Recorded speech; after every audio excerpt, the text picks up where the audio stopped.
Introducing On the Horizon, a podcast by Horizon Resources Cooperative, supporting farmers and ranchers across northwest North Dakota and northeast Montana. Join host Levi Hall as he engages with agronomy experts, grain traders, and community leaders, sharing insights to help you make confident, informed decisions for your operations. From market trends to practical advice, we bring you the conversations that matter. Welcome to 2025 and Season 2 of On the Horizon. This week, we kick off with recurring guest Domingo Williams. Domingo was on earlier in Season 1, and we talked grain trading then. This time, we're going to talk a little bit about everybody's favorite topic this time of year is self-improvement, New Year's resolutions. But instead of talking about whether or not we're trying to lose 5 or 10 pounds, we're talking about our book recommendations for 2025. We go through a list of probably 10 to 15 books that we have read, and we talk a little bit about some of our favorites and the plots behind them, and we hope that you're able to take some of that information and apply that in your daily lives. So as we begin 2025, we hope that you had a very blessed holiday season, and we look forward to what 2025 has in store for all of us. Enjoy the show. In the last 15 years, Micro Essentials has accounted for more than 1 billion additional bushels over commodity fertilizers. Why? Because we pack just what your crop needs into every granule, which means you get uniform nutrient distribution, season-long sulfur availability, improved nutrient uptake, ease of use, and proven performance. The Mighty Micro. We put more in so you can get more out. Welcome back to another episode of On the Horizon, and this week, welcome back to recurring guest Domingo Williams. Domingo, thank you so much for coming back on the podcast. Hey, thanks for having me. So this week, we had talked about this a month or two ago, and we were talking about a fun way to get you back on the podcast. Jill and I had been talking a little bit about breaking up the, I don't know what the right word would be, but how intense and in-depth and intricate the podcast had kind of gotten from a few episodes. So we thought we'd break it up a little bit. And what better time of year than the start of 2025 and talking about a little bit of some of our personal hobbies, and the main one being reading between you and I. So first, Domingo, I want to start with, have you always been a reader, and what did your progression into now you and I swapping books back and forth? How did that path look for you? I mean, I'll be honest, I'm not much of a traditional reader at all. Yeah, same. I pretty much listen to most of the books that I have found useful in my training career on Audible.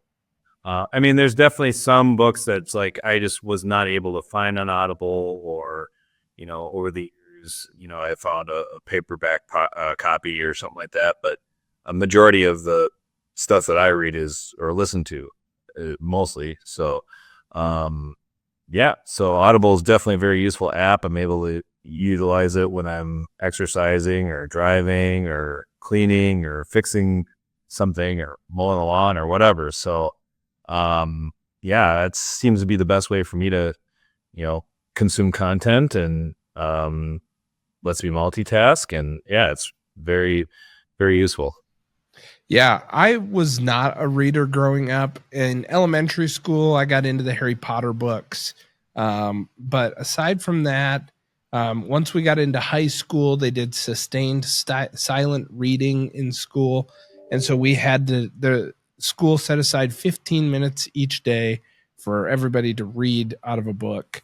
And it still just never was really my thing. And then I don't know when it really happened. Probably about when I was in beach, I started picking up some books again and was doing a little bit of paper reading, but I am a very slow reader on paper, where being able to plug in headphones and, go out in my yard and muck around a little bit, or if I'm playing golf by myself, throw in headphones and either listen to a podcast or an audiobook. It makes it so much easier to consume that content. And it's definitely also my preference for consumption.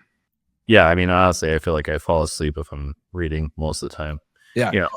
I was given a recommendation on a paper book here recently because the only audio version of it was an abridged version. This book, the paper portion of it, is a 1,000 page book. It's called The Prize. It was recommended to me by my boss, and it is something that I just cannot pick up that book. I mean, 1,000 pages is a big book. And when you're not a fast reader on paperback, to be able to pick that up was so difficult. And audio, they only have the abridged version. So it's something that every once in a while I'll still peck through. And I'm probably 200 pages through, which getting close to a normal book length through there.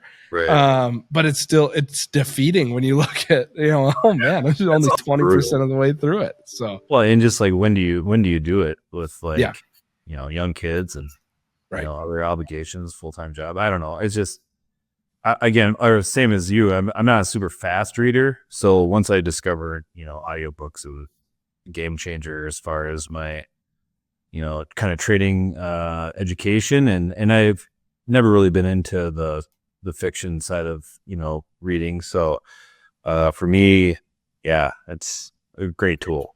Yeah, I joke now that I only read bullet points. And if there's something that's interesting in one of the bullet points, I'll go research it and find an article on it. But yeah, otherwise, so most of the books we're going to talk about today are audiobooks. So Domingo, I want to start, and I don't care what genre you go with or how you get into it, but let's start with your favorite book of all time. I guess I don't know if I have a favorite of all time, but so what I did is I kind of curated a list. We've got some younger traders here in the office that, we all talk and kind of, I've been here for almost 13 years now. So they, ask about some resources of what they should look into. So I got a list of books here that I've kind of curated over the last 10 years, I guess. And this is, I'll just go down the list of the ones that I found most, entertaining and useful. There's kind of there's a little bit of both, right? So, one of the first books was World for Sale. Yeah, that's on my list. It came from you. Let's talk a little bit about that book. So Javier Blas and Jack Farchi, tell me a little bit about that book. I mean, it really paints a great picture of like the global commodities trade, not just grain. Really doesn't touch on grain a ton, but it touches on some of the larger names in commodities trading. And kind of just the entrepreneurial spirit of some of the biggest names, Mark Rich, Ivan Glassenberg. Those are both like Glencore kind of founders. They touch on Cargill. They touch on, all kinds of different trades and stuff like this. But, a lot about the oil markets, a lot about the, coal and mining and whatnot. But I think, as a grain trader, there's still a lot to be learned from the mentality and the search for an edge that those guys were pursuing. And honestly, it's just a super entertaining book. The audiobook is very entertaining. So extremely entertaining. And as much as like global trade and macroeconomics sounds like a terribly dry and boring topic, Javier Blas and Jack Farchi do a great job of breaking this down. And Javier Blas, I believe, is one of the two, works for Bloomberg and has done a bunch of investigative journalism. And that's where the contacts from his work for Bloomberg are the ones that came into this book. And it is very Glencore heavy, but Glencore is a phenomenally fascinating business to listen to how they grew. Totally. The other thing that's really interesting about this is they talk about the global trade and everything, but the thing that really hit me was towards the end, they talked about COVID. So this is not a 40-year-old book. This is something that's very new. They're talking about when oil hit negative $42 a barrel and some traders that made a boatload of money excuse me, and some traders that made a boatload of money during that time and how they capitalized on that. Right. But yeah, just the currency of that book being so recently written, phenomenal read. And like you said, not boring at all. It's one that I really enjoyed. Definitely a top recommendation that I give for, new guys coming in the office. I mean, they don't have to be a young person, but Right. Anyone coming into commodities trading or just trying to get an idea of what it's all about. It helped me a lot on the global trade side too, and realizing how the price of crude oil in Algeria affects the amount of dirham that they're able to buy, and how it's not always a cash transaction. They might work with a Glencore type of company, and they will do some type of in-kind exchange. Like a barter. Yeah. Yeah. It is. That's super And interesting. so, to learn a little bit more about the creativity of traders, I thoroughly enjoyed that. So a phenomenal book. Great first recommendation. Yep. Yeah. The whole financing part. That's, I wrote down some bullet points here, but the financing part was definitely one of the really interesting portions of that book because it's more than just cash against stocks, which you see a lot in the our domestic grain trade, maybe a little bit of credit, but we're talking about countries that are trading that are embargoed or whatever it might be, and how they were able to get around that. I mean, definitely might not be a book you want to end up in necessarily. A lot of what not to do in that book too. But yeah, definitely very interesting. Perfect. Number 2, let's see what you got next. So number 2. So I mean, again, this is in no particular order, but Sure. So this is not an Audible or a audio book. Cargill, Trading the World's Grain. I thought okay. that was a very, very interesting book. I had it on my bookshelf forever. I think my friend Austin gave it to me when I was working at the Grain Exchange, and it just collected dust because, again, it's like this thick, it's huge, and it's really, it's a big read. But, and I kind of use it more as a reference book. At least I was like, when I kind of figured out, I was like, what happened? When the invasion of Ukraine began. Yeah. I was like, there's got to be something in this book about how Cargill managed their trading operation during World War I or World War II. So I actually skipped ahead to that part of the book. I wish I had, read that book earlier. And I guess I don't know if there was any one particular, part of the book that changed my life per se. However, what was astounding, or what I took from it, was nothing has changed. Yeah. The grain, nothing is new in the grain business. One of the biggest surprises to me was that, and I don't know, about the Cargill family and all this stuff, but the Macmillan was the son-in-law of the old man Cargill or something like this, and he ended up buying his father-in-law out. They fell out some hard times or whatever, but then over time he built the business back up, and I'm pretty sure it was his son, like one of the Macmillan Jr., if you will, or something like this. He was down at the Grain Exchange, and this is the crazy part. It's just like we share all this history, but he was down at the Grain Exchange filling paper for his dad, and they would almost exclusively hedge all their wheat in Minneapolis. And, the global market was trading in Chicago. And his dad called up one day and was like, get pissed that Chicago, every time, if global market was going up, Chicago would outpace on the way up. And every time the global market was going down, Chicago would outpace on the way down.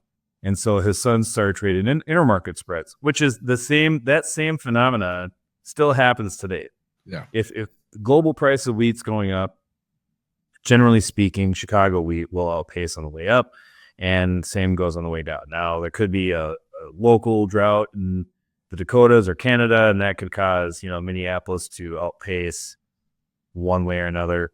But generally speaking, the tail doesn't wag the dog, and there's less volume in Minneapolis, so you tend to see that relationship. And that was happening in 1890 or something like that. Right. And they were trading that relationship. So it's like, this is like, whoa. Like, so it makes you step back, and it's like, if you think you're smart, like, there's been guys doing the exact same thing that you have been for 150 years. So, kind of humbles you out a little bit. But so that was something that was really interesting there. Not only that, but then, there's a lot of, I'd say, historic grain assets that all start with Cargill. They're Duluth assets, Albany, New York, Omaha. I mean, there's all these that, as a Midwestern grain merchandiser, we've interfaced with, traded around, traded with, traded to, whatever at some point. And so it's just really interesting to find out the history behind those, and just to learn how cutting edge they were at their time. Very interesting. The amount of stuff that they did that set the foundation for the grain trade as we know it today. And I have not read that book yet, but it's definitely one that's going to be added to my Audible cart here. I don't know if it's on Audible. I'm gonna have to read it. Oh, I might have to read it. I might have to find paper. Oh boy. Right on. Okay. So next, Domingo, what do you got? Let's see here. So kind of staying on the physical side of things, Titan was a book. So that's the biography of John D. Rockefeller. Yes. Again, very interesting from a physical standpoint. Touched a lot on, his personal temperament and all this stuff. Very religious man. It had a lot to do with how he held himself in business, as well as personal pursuits and philanthropy and whatnot. Some might say he was hypocritical because he was so successful, but he didn't let anyone bother him. He did his thing, but definitely learned a lot about the relationship with the railroads on that one. Yes. Yep. He was a huge player with the railroads. A lot of the business tactics that are used, or that he used back then, are still used today. When negotiating with railroads, there was a much more fractured market with the railroads back then. So, but then, he was one of the first guys to really take advantage of like a reciprocal switching type of agreement. He built his refinery, I believe it was in Cleveland. Yep. There's some guys that built a refinery that was on only one railroad. He built one in Cleveland on all the railroads and access to water, and really,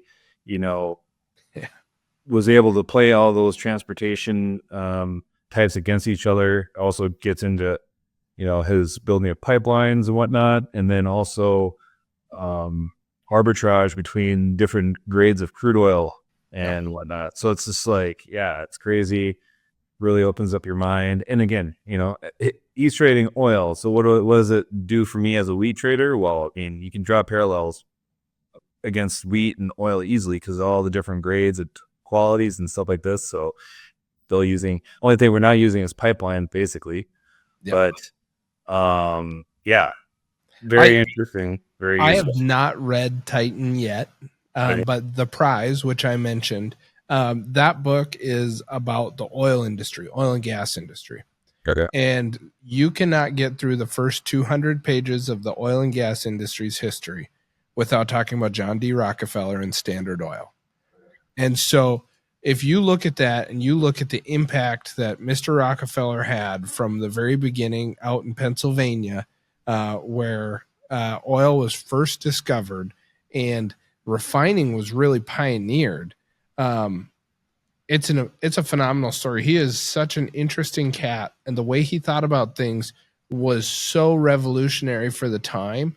and so modern for how we do things now. And I don't know if that says that we're maybe getting a little antiquated now, or if he was that progressive. I think he was that progressive because of some of his tactics. Now, some of his tactics are illegal now because he did do some things that were not so above the belt. But still, a phenomenal read and just a really interesting person to study. A side track down the Acquired podcast. They have a 2-episode series on John D. Rockefeller and Standard Oil. And it's a great listen, and they reference Titan quite a bit. But yeah, phenomenal man. Very interesting to see how he dealt with the railroads and revolutionized. He was the first person to come up with the idea of owning private cars. Nobody else had thought about that. So everyone else, the railroad had X amount of cars and you would bid on those. And he said, well, what if I build my own cars so they're to my spec and you guys will just pull them? And that completely changed how they viewed transportation. And it changed how much product he was able to produce because he was now at his own beck and call rather than waiting for the railroad to decide they could afford to build another 100 rail cars. Right. He just went on and did it.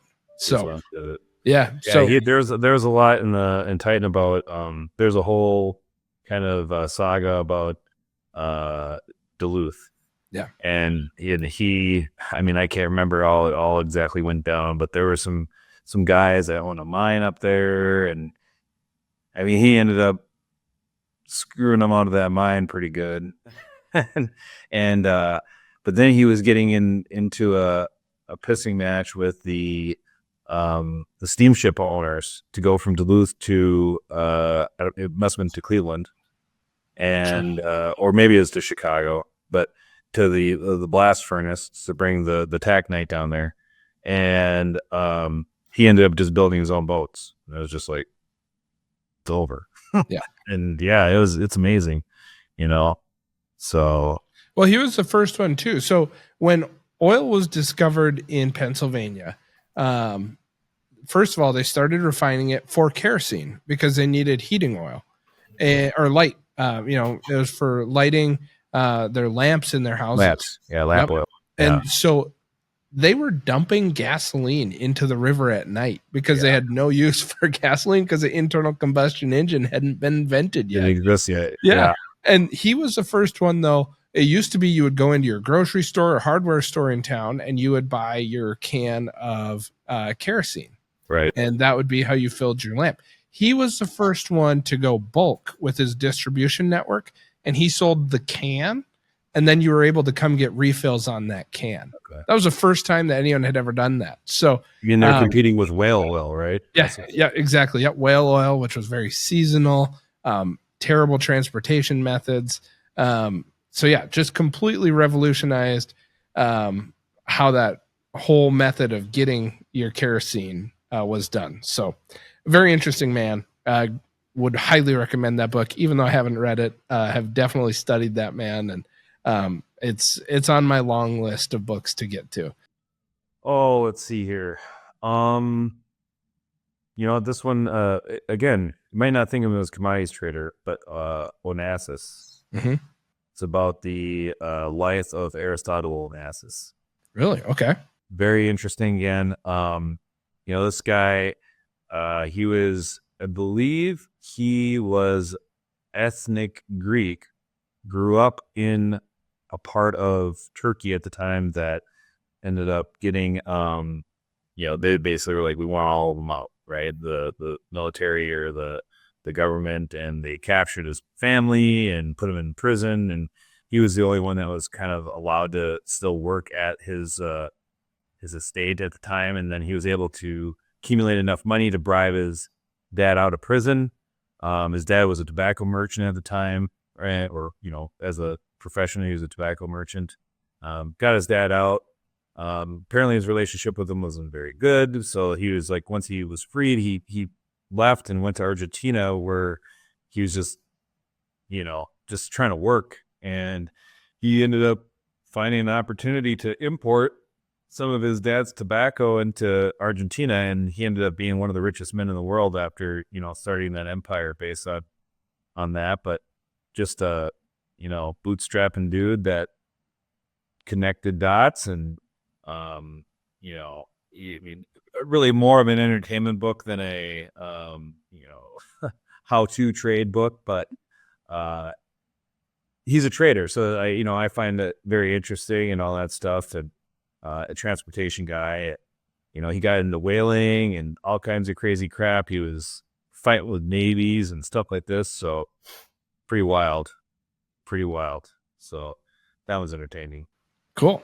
I think I got two more. Okay, two more. What do you got? So more on the futures side, Market Wizards. That's a really good book. It definitely more on your more of your financial trading type of background or focus, stocks, bonds, futures. Lots of very good interviews. It's taken a long time for me to get to it. I've got various copies of it that have been handed over the years, and I never really got to it. But I started listening to it this summer when I was mowing the lawn, and I was like, "Wow, what have I been doing?" It's a great book, right? And there's more of them too. So, there's lots of different traders that it interviews and kind of gets in their head, and it really does shine a light on the fact that you can be successful in trading with multiple different strategies. Not every strategy is for, everyone else, but it's actually very hard to trade like someone else. It's a good way to lose money. But yeah, great book. Touches on futures, options, stocks, bonds, currencies, the whole shebang. So, it won't make you dumber. Yeah. I like to say that. Well, and I think it's always something I feel like most people wish that they knew, they wish that they knew more about stocks and bonds. They wish that they understood that just a little bit better. So it takes a confusing subject and maybe shines a little bit of light on it in the area that can be so overwhelming. If you, Google what is Yahoo's stock price and why is it that, man, you can get it's drinking from a fire hose. So honestly, for me too, it's like with a lot of these books, I don't necessarily listen to them all the way. Sometimes I kind of hop around and pick the guys that I think are more interesting for me. Yeah. Trading stocks on a balance sheet, not really, I don't know, it doesn't really get me going. Listen to some of the stuff about the pit guys that were trading bonds in the pit or currencies or whatever. That's definitely much more interesting to me, and that's kind of what I get out of it. But get whatever you want. So sure. All right, what's your last one? Then we'll go to my list. The last one I'd say was Alchemy of Finance. So that's by George Soros. Definitely a heavy economic read, although it's actually a pretty short book. I think that one really gives you a really good idea about how to think about the financial markets from a, how you explain, so in general, you think supply and demand when you're thinking about financial markets, right? So, and wheat is a financial market, basically. Mm-hmm. But he really touches on the fact that it's about his theory of reflexivity, and that nothing occurs in a financial market, nothing occurs in a vacuum. Every time you adjust one variable, it will automatically, by nature of it being a financial market and being based on human emotion, it's automatically adjusting the thing that it's supposed to be adjusting. So I don't know if that makes any sense, but the price of something going up, decreases demand for that. But the idea that we know that the price is going up might, it doesn't happen linearly, right? So yeah, I guess I can't explain it as good as George Soros can, but definitely, it's definitely, thought provoking. My favorite part about in college, the economics courses, they always had a phrase, e pluribus unum, which meant all things being equal. And I'd always ask, well, when are all things equal? They never are. Never are. So yeah. Anyways, along that same line. Yeah, exactly. It's more of a realistic approach to looking at financial markets, and I definitely, again, I can't articulate the entire book or anything like that, but I definitely agree with the angle, Yeah. And I mean, it's not, and Soros, a lot of politics there. He's not getting into that in that book. He definitely has a lot of political views, which I don't know, whatever. I don't know anything about really, but that book is about, it's really just about, how he views financial markets. So, yeah, I think that's definitely a valuable read for anyone that is in a profession or anyone else, I guess. Yeah. Cool. So I'm going to start with talking about a few trading books first. Okay. And so you talked about The World for Sale, probably a top 5 book for me. Definitely my top trading book. Next in that list is The Accidental Superpower, and closely followed by The End of the World is Just the Beginning by Peter Zion. I don't know if you've heard of Peter Zion. These books are phenomenal. The Accidental Superpower talks about why the United States is the superpower that we are today. And so it really goes back to the founding of the United States, or the colonization of the United States, and then the geography around the United States that makes it the superpower it is. For example, we have the most navigable river system by a factor of like 15 or 20x. I mean, it's substantially larger than the next country, which is by far and away the cheapest way to transport goods. We have only 2 neighbors. We have Mexico and Canada, who are allies. Other than that, we're surrounded by major bodies of water. And it talks about how nobody else really has an advanced navy. It's the United States, Great Britain, and Japan are mainly the predominant naval forces in the world. And so it talks about that. And then it talks about a lot of geopolitics. And this book was written in 2012, I believe. And in that book, Peter Zion said, within 7 years, Russia will invade Ukraine. And to me, that was like, whoa, perk up here. Maybe this dude knows what he's talking about. Because that was, I think I read it a month after Russia had gone into Ukraine. And so it was amazing. He talks about the reasons for Russia being in Ukraine, but just a phenomenally smart geopolitician. And then The End of the World is Just the Beginning talks about how the trade rules are very different now. So in The Accidental Superpower and End of the World, Peter Zion talks a lot about World War II, and I didn't realize how big of a impact that had on trade until I had read these books, because there's something called Bretton Woods, and if you'd never heard of it, which I never had, that was when, after World War II, the United States invited everyone over into New England, and I think it was Connecticut that they met, but they met at this resort, and they talked about what was going to happen now, and what was this new world going to look like. They very easily could have said, we now own Germany, but the United States didn't want that. They wanted the United States dollar to be the international currency for trade, which was granted to them.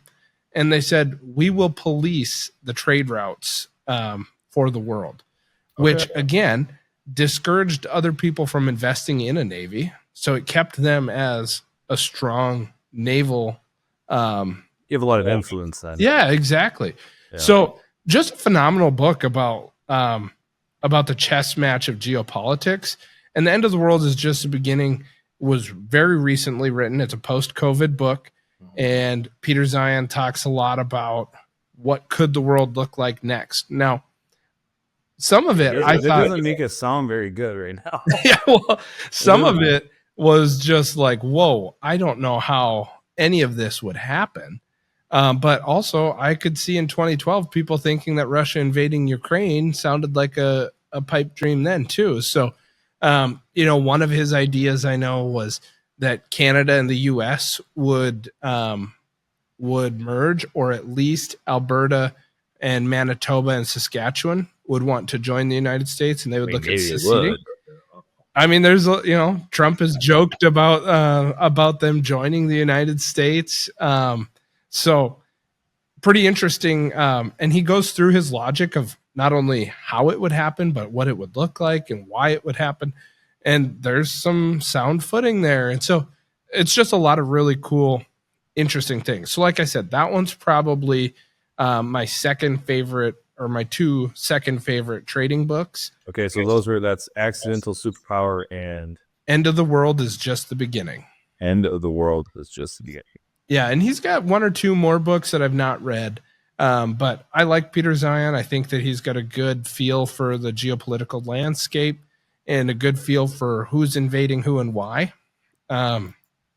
So just an interesting follow on social media too. The next one that I consider a trading book, and this one is the exception to the rule. This is a paperback, and Okay. I read this one when I lived in Beach, and I would get home and power walk from my vehicle to my couch so I could pick up this book. All right. Phenomenal read. Robert Kiyosaki's Rich Dad, Poor Dad. Oh, yeah. Yeah. Phenomenal book Yep. about real estate investing. And I think that real estate's a commodity no different than wheat or crude oil or diesel. All of it's a commodity. But Robert Kiyosaki outlines a lot of personal finance stuff that really just hit home for me. And everything he said, I was just like, yes, yes, yes, this makes so much sense. Yeah. And I think it's been a bestseller for a gajillion years. It's like personal philosophy. I mean, you either kind of follow that philosophy in life or you don't. Yeah. It kind of seems like there's, when you look at self-finance or personal finance type stuff, there's Robert Kiyosaki and there's Dave Ramsey. And they're 2 very different philosophies. Both of them are great. Both of them. One's much more aggressive than the other. Absolutely. Yeah. Both of them are great. So, I would encourage people to look into both and figure out something, because both are going to make you better in the end. Right. So I love the Rich Dad Poor Dad for sure. Yeah. It just really explains a lot to you about how wealth is created and whatnot. So Yeah, absolutely. So now getting into a little bit more leadership type books. Think Big, Act Small by Jason Jennings was recommended by my boss, and I did listen to that one. Think Big, Act Small by Jason Jennings. This one is great for anybody in a leadership role, or just anyone working at a company. Honestly, anybody thinking about trying to scale up their farm operation, no matter what it is. But they interviewed companies like Petco, Cabela's, O'Reilly's, SAS, and these companies are all industrial giants. Like, they have taken their own industry, and some of them, like Cabela's, took something that everybody had written off and said, nobody's doing catalogs anymore. We're not going to do catalogs. And Cabela's leaned into catalogs and saw exponential growth of their business. Oh, and so catalogs, really? Yeah, it was through catalogs. And so it was really interesting to see how it's the day-to-day philosophies of these companies that impacted it and impacted their success. So it's a very interesting read. The line in there, and I don't remember the verbatim line, but they asked the SAS, Software as a Solution, so it's a coding company. They asked the CEO about when he would quit coding, because he was coding every day, writing just a little bit of code. And he made some comment about how when coding isn't relevant to their company anymore, then he'll quit. Okay. And it was really humbling to think this guy's leading a multi-billion-dollar company. He has much bigger things to do. He's got teams and teams and teams of people that their entire job is to write code. And he still thinks it's important to write at least a little bit of code each day so he understands the hurdles that they're facing. And you see this in a lot of these leaders now. Elon Musk is a very hands-on. He'll get down in the weeds with his people. Similar type of philosophy. Totally. So that one's a really good one. Never Split the Difference by Chris Voss. I guess that one still kind of falls into trading. Yeah. I thought that one was a pretty good book. What'd you say? Negotiation, yeah. Yeah, negotiation tactics. I think I started that one. It's interesting, but It's interesting. it didn't grab me totally. But yeah. There's some tactics that he talks about in there that I think only work in certain situations. Which makes you a good negotiator, a bad one, right? Yeah, absolutely. I mean, to me, the biggest thing that when it comes down to negotiation is leverage. You have to realize when you have leverage and when you don't have leverage, and how much leverage you have. And that's what separates the like excellent traders, is knowing exactly how much leverage I have. How much can I ask for? The guy no leverage. yeah, exactly. Well, the guy that emails somebody and offers half price for their Bizman posting is going to get laughed out of the room. But to be able to come in and know how to phrase it and know why that person's moving it, so Chris Voss really breaks some of that stuff down. And it's a good negotiation style book. For sure.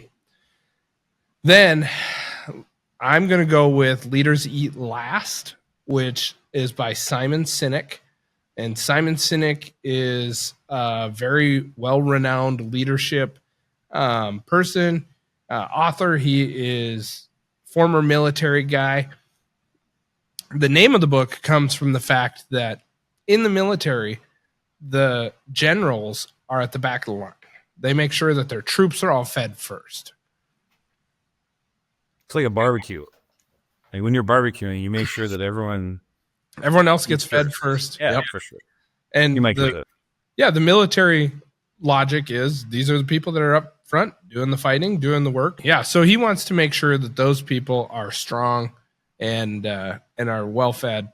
But it's more than just about eating. So it's a really good book. Been a while since I've read that one, but still one that stands out to me. Mhm. And then going into that same type of book, Servant Leadership, Bet on Talent by Deanne Turner. Deanne Turner used to be the chief talent officer at Chick-fil-A. Everybody knows that Chick-fil-A is famous for their customer service. Deanne really breaks down to the bolts what makes Chick-fil-A very successful. Okay. And why their people go above and beyond. So if you're looking, again, this is something, if you're a farmer and you have hired hands and you want to figure out why don't my hired hands go from one job to the next, like this is a great book that'll still help give you some tips as to what's going on. You have to teach people what the why is behind it more so than just do this.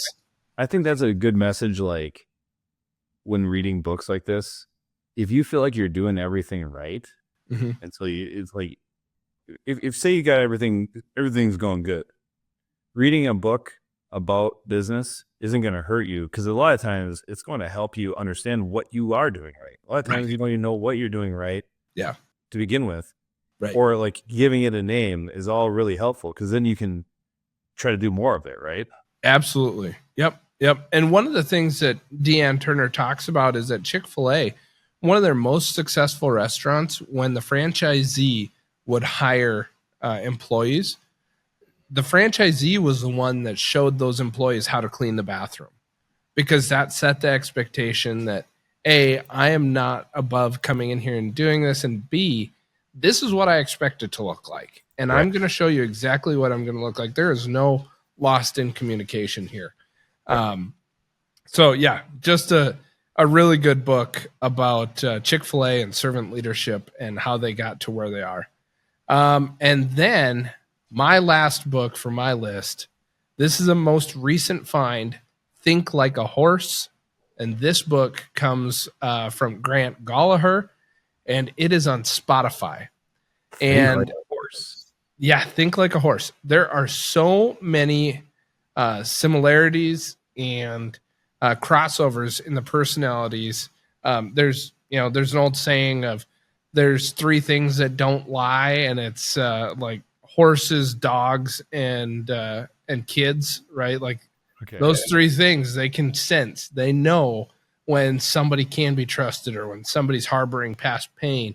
And so Grant Gallagher and his wife live just outside of Jackson, Wyoming.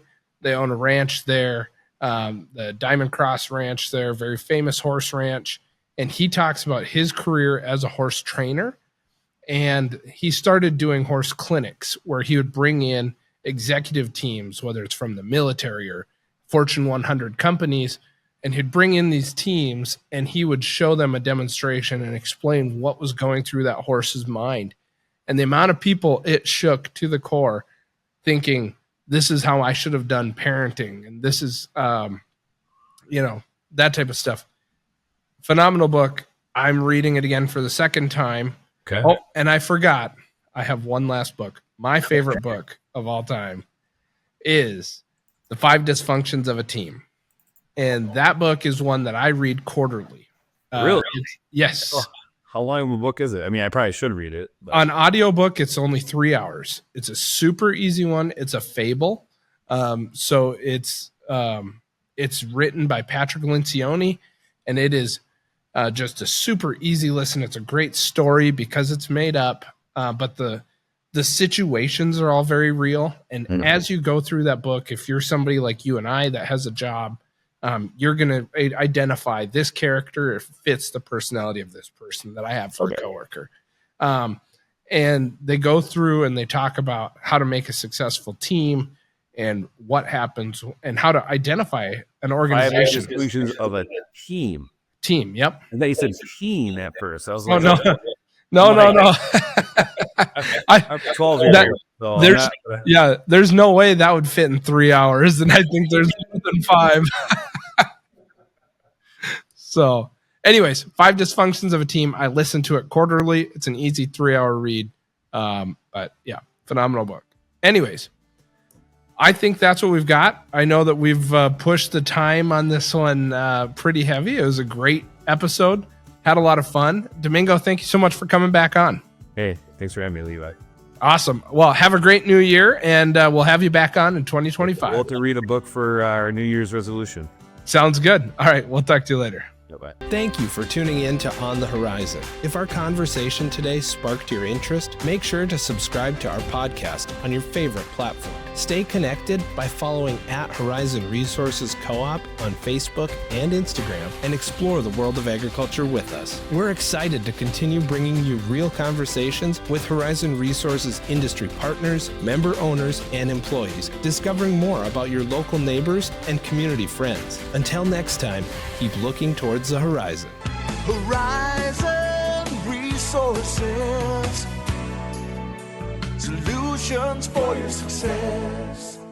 This podcast is for informational purposes only and is not to be used or considered as an offer or a solicitation to buy or sell commodities. Horizon Resources does not make any representation, warranty, or guarantee as to the completeness, accuracy, timeliness, or suitability of any information contained within any part of this podcast. Horizon Resources does not accept any liability for any loss or damage, including without limitation loss of profit, which may arise directly or indirectly from use or reliance on such information. Whilst the information provided has been obtained from sources believed to be reliable, Horizon Resources does not attest to its accuracy or completeness. Horizon Resources reserves the right to change any source without restriction or notice. The information herein is indicative only and is subject to change.